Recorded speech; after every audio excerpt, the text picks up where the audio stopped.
Bharatiya Janata party के जिलाध्यक्ष श्री राहुल तिवारी जी उपस्थित हैं, पूर्व जिलाध्यक्ष संजय पांडे जी उपस्थित हैं और पूर्व वेल से वर्तमान कोऑपरेटिव संघ के चेयरमैन श्री मनोज कुमार सिंह जी बड़े भाई उपस्थित हैं, नंद कुमार चौहान जी उपस्थित हैं और पूर्वी मंडल के अध्यक्ष रंजित बाबू उपस्थित हैं तथा तमाम यहाँ पर भारतीय जनता पार्टी के कार्यकर्ता उपस्थित होकर भारतीय जनता पार्टी के द्वारा एक दिवसीय धरना दिया जा रहा है। मैं ये बता देना चाहता हूँ, बाबा साहब भीमराव अम्बेडकर जिस शख्सियत का नाम है उस शख्सियत भारत की नहीं पूरे विश्व के लोग जानते हैं। पूर्व राष्ट्रपति ओबामा साहब ने कहा था कि अगर बाबा साहब हमारे यहाँ पैदा किए होते तो मैं उनको सूर्य की उपाधि देता। विदेशों में उनकी जो मान सम्मान है, आज हमारे ही बिहार में माननीय पूर्व मंत्री श्री लालू प्रसाद जी ने उन्होंने अपने पैरों के पास बाबा साहब का स्टैचू रखकर अपमान करने का काम किया है। राष्ट्रीय जनता दल के बारे में लोग बता देना चाहता है, 90 के दशक की बात, शायद उस दौर में हम लोग काम करते थे।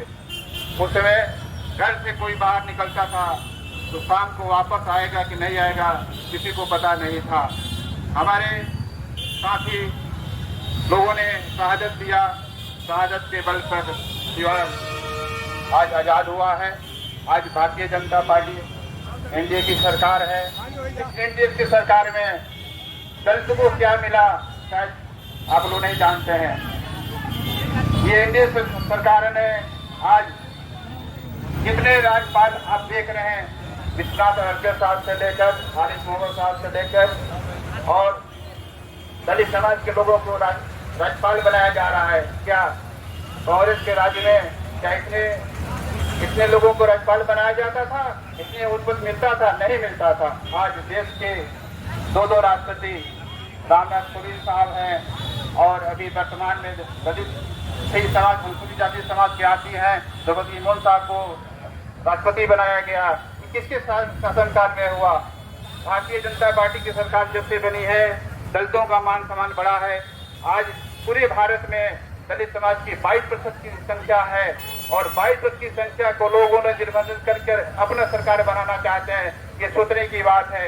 आप स्पष्ट रूप से देखेंगे कि जिस दिन सिवान की धरती पर हमारे माननीय प्रधानमंत्री आए थे, मेरे गांव के लोग, दलित समाज के लोग से लेकर अनुसूचित जाति से लेकर छुलागढ़ के लोगों ने, महिलाएं रोड पर खड़ी थी कि हम लोग जा रहे हैं मोदी जी का भाषण सुनने, मोदी जी का जो सपना है, मोदी जी का जो विचार है, उसको विचार को हम लोग प्रभावित होकर जा रहे हैं। रोड पर गाड़ी नहीं थी, उसको व्यवस्था करके हम लोग भेजे कि जाइए।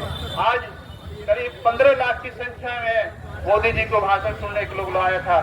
इसका प्रभाव क्या है कि जो 15 साल के शासनकाल में बिहार में जो दलितों को ठगा गया था, वो ठगने का काम श्री लालू प्रसाद यादव जी ने किया था।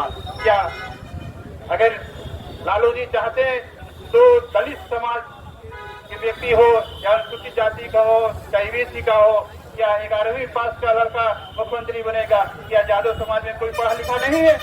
अगर लालू जी अगर बाबा साहब के विचारों से अगर वोट को रहते तो अपने पैरों के पास उनको अपना स्टैचू नहीं रखते। केवल अपने बेटा को मुख्यमंत्री बनाने के लिए वो प्रयास कर रहे हैं। अगर मान लीजिए 11वीं पास का लड़का अगर मुख्यमंत्री बन रहा है तो निश्चित रूप से पढ़े लिखे यादव समाज के लोगों को भी सोचना चाहिए कि केवल एक परिवारवाद है।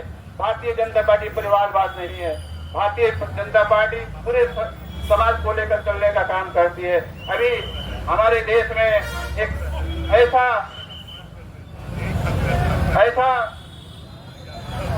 चलन चला हुआ है कि प्रधानमंत्री देश ही नहीं विदेशों में उनका मान सम्मान बढ़ा है।